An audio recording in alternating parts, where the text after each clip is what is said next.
Kompas TV, independen, terpercaya.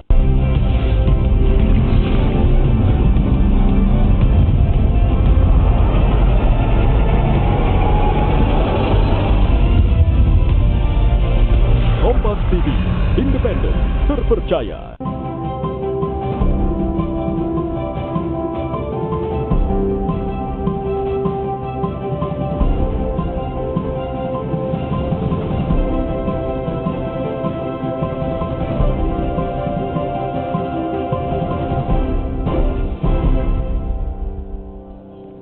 Selamat pagi saudara, apa kabar Anda pagi ini? Sapa Sulsel kembali menyapa Anda di hari ini. Nah, seperti biasa, Sapa Sulsel inspirasi di pagi hari tentu akan membagikan informasi dan inspirasi buat Anda untuk mengawali hari Anda di pagi ini. Nah, jika Anda sering bepergian ke bandara ataupun terbang ke sana kemari melalui maskapai penerbangan, Anda pasti sudah akrab dengan istilah atau lembaga Angkasa Pura. Tapi ternyata tidak hanya Angkasa Pura yang berkepentingan untuk melakukan atau mengendalikan lalu lintas udara yang sering kita lihat seperti itu. Ada juga yang namanya Airnav, saudara. Nah, lalu apa saja tugas ataupun fungsi dari Airnav Indonesia? Langsung saja kita bahas bersama Bapak Novi Pantarianto, yaitu General Manager Airnav Indonesia Cabang Utama Makassar. Selamat pagi. Pagi, Mas. Oke, apa kabar Pak? Baik, Mas. Panggilnya siapa nih biar lebih akrab nih, Pak Novi ya? Boleh, ya. Oke, ya. Pak Novi, Airnav Indonesia ini kita jelaskan kepada pemirsa supaya pemirsa jadi lebih tahu ya. Airnav Indonesia ini sebenarnya apa dan tugasnya bagaimana? Baik, Mas. Jadi Airnav Indonesia itu adalah suatu lembaga yang dibentuk pemerintah khusus untuk menangani pelayanan navigasi penerbangan. Sejak tahun 2013 terbentuk kami. Jadi ini insya Allah besok menjadi tahun ke-6 Airnav Indonesia hadir untuk negeri. Dan tupoksinya adalah melayani pesawat dari mulai kalau Mas tadi bilang ada di airport, mulai tutup pintu pesawat, kemudian pesawat mundur bergerak menuju landasan pacu. Disitulah kami mulai bekerja. Kemudian nanti pesawat take off menuju ketinggian jelajah, kemudian sampai mendarat dan nempel di Garbarata. Itulah domain Airnav Indonesia. Jadi mungkin selama ini para penumpang pesawat hanya mengetahui proses di mana pada saat check-in, kemudian boarding sampai dengan tutup pintu sampai keluar. Itu sebenarnya ada proses yang lebih penting lagi, proses pengendalian lalu lintas penerbangan. Disitulah domain Airnav. Jadi kami dalam satu hari di Makassar melayani kurang lebih hampir 360 pergerakan take off dan landing. Wow. Oke, jadi itu dia saudara. Jadi yang menangani pelayanan dan keselamatan Anda ini mulai Anda berpisah dari bandara dalam artian pintu airportnya ditutup, ataupun ketika proses sebaliknya itu take off Anda sudah tertempel kembali dengan Garbarata. Betul, Mas. Itu semuanya adalah domain dari Airnav Indonesia. Oke, ternyata Airnav Indonesia ini masih baru 6 tahun. Lalu sebelumnya bagaimana proses pengendalian udara ini lalu lintas penerbangan? Baik. Jadi setelah disahkannya Undang-Undang Nomor 1 tahun 2009 tentang penerbangan, diamankan lagi adanya Peraturan Pemerintah Nomor 77 tahun 2012. Jadi pada sebelumnya 2012 pelayanan navigasi penerbangan ada di bawah kewenangan PT Angkasa Pura I, PT Angkasa Pura II, dan Kementerian Perhubungan. Nah, setelah 2013 itu dilebur, Mas, menjadi satu entitas karena ini menjadi amanat dari undang-undang. Tujuannya adalah untuk lebih meningkatkan keselamatan penerbangan. Oke, dan juga dari sisi struktural ini lebih efisien. Sangat efisien, betul. Sangat kan? efisien, Mas. Oke, karena tadi juga ada 3 lembaga ternyata yang akhirnya dikumpulkan dalam satu atap. Baik, lalu Pak Novi, kalau di Makassar ini dia statusnya apa? Tadi saya sebut ini cabang utama. Cabang utama. Kami punya 31 cabang di Indonesia. Ada 2 cabang utama, Jakarta dan Makassar. Kemudian ada 28 cabang lainnya menyebar, Mas, di seluruh Indonesia. Tapi di bawah cabang-cabang tersebut ada kurang lebih 280 unit. Jadi kalau Airnav Indonesia sekarang melayani dari Sabang sampai Merauke, dari mulai Miangas sampai Pulau Rote, semuanya tercover oleh Airnav Indonesia. Semua tercover. Semuanya. Dari ujung barat ke ujung timur, dari ujung utara ke sampai selatan. Semuanya kita Luar layani, Mas. biasa. Nah, saudara, baru-baru ini tim Kompas TV ini berkesempatan untuk mengunjungi Airnav yang ada di Kota Palu dan juga Toli-Toli, Betul. Sulawesi Tengah. Nah, ini seru sekali, kita lihat liputannya seperti apa. Ini dia. Inilah salah satu ruang kerja yang ada di kantor Airnav Indonesia. Tim Kompas TV berkesempatan diajak langsung untuk mengunjungi kantor Airnav Indonesia, cabang Pembantu Palu dan unit Toli-Toli. Inilah menara ITC atau Air Traffic Control. Disinilah pilot berkoordinasi dengan petugas ITC Airnav untuk mengontrol pergerakan pesawat, seperti menentukan jalur pesawat, waktu penerbangan, kecepatan, ketinggian pesawat, jarak antar pesawat di udara, hingga waktu landas pesawat di bandara. Selain menara Air Traffic Control yang memiliki fungsi mengontrol pergerakan pesawat, di Airnav Indonesia ini juga memiliki beberapa bagian yang tidak kalah pentingnya bagi penerbangan yang ada di Indonesia, seperti radar udara dan juga Aero Communication Officer atau petugas komunikasi penerbangan. Abdillah salah satu petugas teknik Airnav Indonesia yang memegang kendali radar udara misalnya. Ia bertugas setiap hari untuk mengecek normalnya putaran radar yang terletak di Desa Lapaloang, Kabupaten Donggala, Sulawesi Tengah. Radar udara ini berfungsi sebagai pemberitahu posisi, kecepatan, dan arah pesawat. Untuk peralatan radar ini menurut saya sangat penting untuk mengetahui posisi pasti dari pesawat agar bisa dikontrol oleh ATC agar tidak ada eksiden yang terjadi di udara. Untuk sampai saat ini 3 tahun lebih semenjak saya diterima di Airnav. Sukanya saya bisa mengabdi kepada negara lewat profesi saya sebagai teknisi komunikasi navigasi surveillance di cabang Pembantu Palu.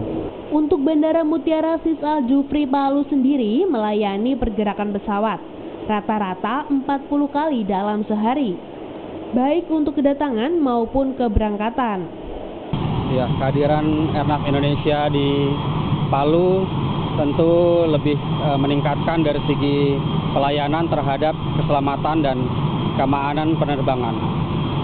Ya, untuk kesulitan di Palu dari segi pelayanan lalu lintas penerbangan adalah dengan bandaranya yang dikelilingi oleh pegunungan yang lumayan tinggi, kemudian arah pergerakan dari runway yang digunakan untuk take off dan landing selalu berlawanan, sehingga memerlukan konsentrasi dan ketelitian yang lebih dari petugas pemandu lalu lintas penerbangan tersebut. Untuk saat ini, Airnav Indonesia telah berada di 285 wilayah di seluruh Indonesia. Di antaranya di Bandara Soekarno-Hatta Tangerang, Bandara Sultan Hasanuddin Makassar, Bandara Udara Mopah di Papua, dan juga Bandara Oksibil yang berada di pedalaman Papua. Rama Pratama, Kompas TV Makassar, Sulawesi Selatan. Nah, itu dia seputar apa saja tugas dari Airnav. Ini tadi kita lihat liputan dari cabang pembantu yang ada di Kota Palu. Nah, saudara, ini ternyata luas sekali cakupan wilayah yang dikelola oleh Airnav cabang utama Makassar. Kita akan eksplor nanti sampai di mana saja cakupan wilayah dari Airnav cabang utama Makassar ini dan tantangan apa saja yang dihadapi oleh Airnav dalam mengatur lalu lintas udara di Indonesia. Tetaplah bersama kami di Sapa Sulsel.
Kami di Sapa Sulsel melanjutkan perbincangan kita di pagi ini bersama dengan Airnav Indonesia, sebuah lembaga yang mengatur lalu lintas penerbangan di Indonesia. Kita lanjutkan perbincangan kita bersama dengan Pak Novi Pantarianto, General Manager Airnav Indonesia, cabang utama Makassar. Nah, Makassar ini ternyata cabang utama dan ternyata membawahi lagi cabang-cabang pembantu di beberapa daerah.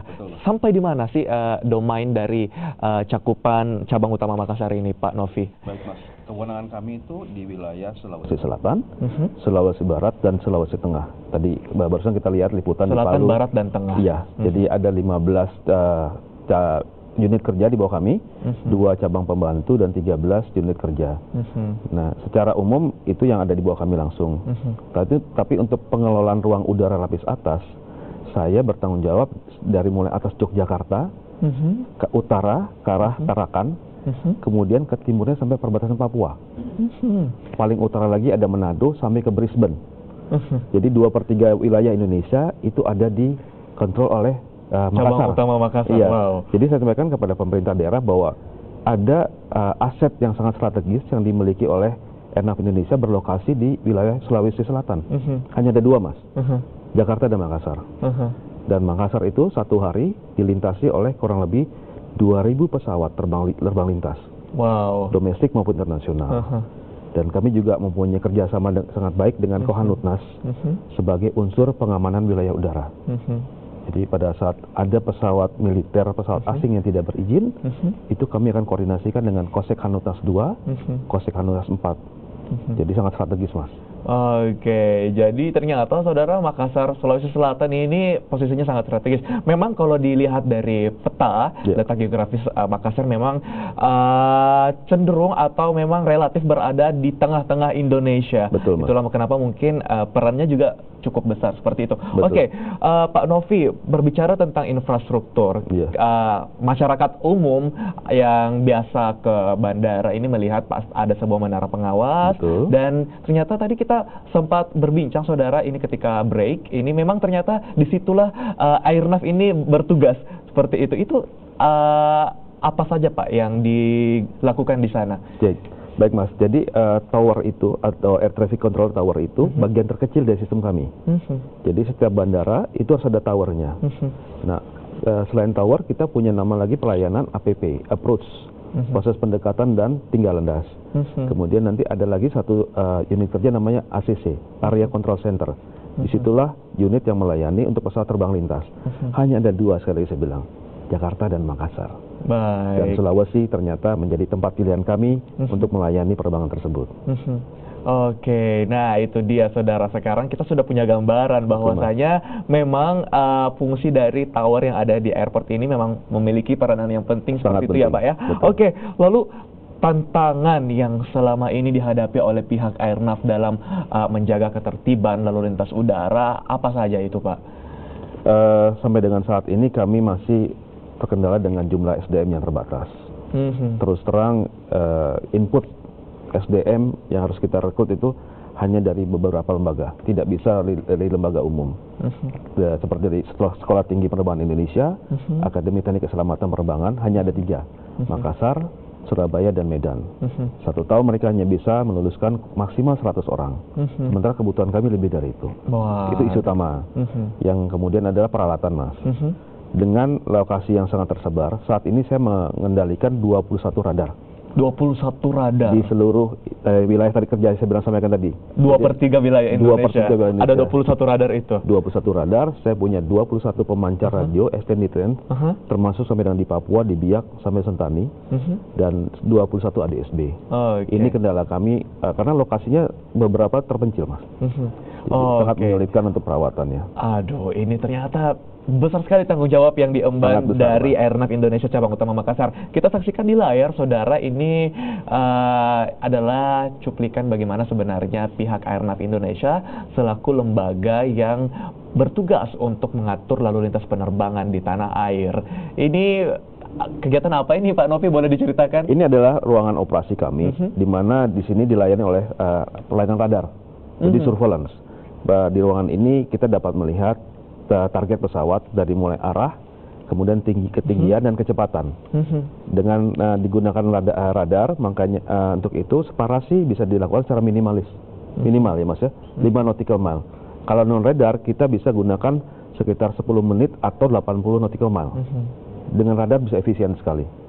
Jadi ruang udara bisa kita optimalkan. Oke. Nah, di sini juga tadi ada liputan mengenai kunjungan Pangkosek 2 dan Pangkosek 4 di mana memang kami berkolaborasi untuk pengamanan wilayah udara. Oke. Sangat strategis, Mas. Oke, di militer pun bahkan pangkalan militer yang ada di Makassar ini, pangkalan udara maksud saya, ini juga memiliki peran penting karena pesawat Sukhoi juga markasnya ada di sini ya. Bersyukur kami Mas punya Sukhoi. Oke, luar biasa. Oke, Pak Novi, ini saya tentu juga masyarakat sering bertanya-tanya tentang fenomena-fenomena hal-hal yang kita tidak inginkan, yaitu kecelakaan penerbangan dan lain sebagainya. Pada umumnya dari hasil tentu orang-orang airnav lah yang mengerti seperti itu. Apa sih yang kadang menjadi penyebab dari mungkin pesawat jatuh atau apakah koordinasi ada yang miss atau seperti apa ini? Penyebab utama yang sampai dengan saat ini adalah cuaca, karena beberapa fenomena cuaca yang bisa menyebabkan fungsi operasional pesawat itu bisa terganggu. Yang kedua adalah human error. Di setiap lini bisa terjadi itu Mas, baik dari kami maupun baik dari sisi airlines. Nah, dan beberapa mengenai prosedur. Jadi yang sangat utama adalah cuaca. Seperti kejadian yang beberapa kali juga kondisi cuaca sangat menentukan itu. Jadi jarak pandang, kemudian angin itu sangat berpengaruh. Oke, tentu ini faktor yang sudah di luar kendali dari pihak Airnav Indonesia seperti itu. Selebihnya saya yakin semuanya bisa diminimalisir dan tentu ditingkatkan lagi kinerja dari Airnav Indonesia. Ini adalah spirit yang akan teman-teman Airnav Indonesia bawa seiring dengan mereka akan merayakan hari jadi Airnav Indonesia ini yang ke-6 ya. Betul Mas. Oke, besok tanggal 13 September 2018. Apa harapan Pak Novi untuk Airnav Indonesia ke depannya, Pak? Kedepannya semoga kami bisa menjadi yang terbaik di Asia Tenggara. Karena melayani penerbangan ini butuh trust. Di mana yang dibutuhkan itu adalah level of safety, Mas, tingkat keselamatan. Mudah-mudahan kami bisa mengemban amanah ini dengan baik dari pemerintah. Dan ya harapan kami juga mohon dukungan dari masyarakat maupun dari pemerintah daerah. Pada kesempatan ini juga izinkan kami mengucapkan selamat kepada Bapak Gubernur dan Bapak Wakil Gubernur, yang sudah dilantik, yang insya Allah akan membawa Makassar atau Sulawesi Selatan semakin maju ke depan nanti. Oke, itu dia. Baik, saya ucapkan terima kasih untuk Pak Novi Pantaryanto, General Manager Airnav Indonesia Cabang Utama Makassar, telah berbagi informasi dan inspirasi untuk kita di Sapa Sulsel pagi ini.